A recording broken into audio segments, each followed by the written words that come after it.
హైడ్రా పెద్దాధికారు ఉన్నాడు కదా సారు కీలక సూచన చేసిండయ్యా.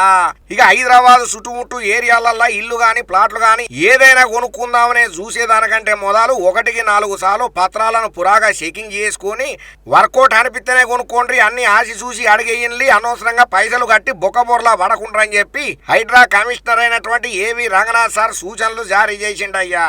హైదరాబాద్ ఇల్లు గాని ప్లాట్లు గాని మీరేమన్నా కొనుక్కోవాలనిపిస్తే 1-2 సార్లు ఫైళ్లను తిరగేసుకొని పత్రాలు పక్కాగా ఉన్నాయా లేవా, లేదంటే మన హైదరాబాద్ లో కొన్న జాగా ఆక్రమణలకు గురైన భూమిలో గాని ఏమన్నా ఉన్నదా, మనం కొంటున్న అపార్ట్మెంట్లు కూడా 1-2 సార్లు తర్జుమా చేసుకొని సర్కారు పరిధిలో ఉన్నదా లేకపోతే ఏమన్నా అవకతవకలు ఉన్నాయో చూసుకొని కొనుక్కోండి, బిల్డర్లను నమ్మి మోసపోకుండ్రయ్యా అని హైడ్రా కమిషనర్ ఏవి రంగనాథ్ సార్ క్లియర్ కట్ గా చెప్పుకుంటూ వచ్చిండు. మీరు ఉన్న ఇల్లులు అక్రమంగా నాలాల మీద నిర్మాణం చేసిందా లేదా ప్రతి ఒక్కటి సున్నంగా పరిశీలన చేసుకోండి, తస్మాత్ జాగ్రత్త, ప్రభుత్వ ఆదేశాల ఆధారంగా అటువంటి ఆస్తులను కూల్చేస్తామని క్లియర్ కట్ గా చెప్పుకుంటూ వచ్చిండు. ఇక ఇంకోవైపు హైదరాబాద్ లో నాలాల ఆక్రమణలకు సంబంధిక చేసి ప్రజావాణి కార్యక్రమంలో దగ్గర నాకు 47 పిటిషన్ల దాకా వచ్చినాయని చెప్పి హైడ్రా ఆఫీసర్లు ఓ ప్రకటనలో చెప్పుకుంటూ వచ్చిండ్రు. భారీ వర్షాల నేపథ్యంలో వరద ప్రమాదాలను తగ్గించడానికే కూడా రానున్న రోజులలో పూడిక తొలగింపు,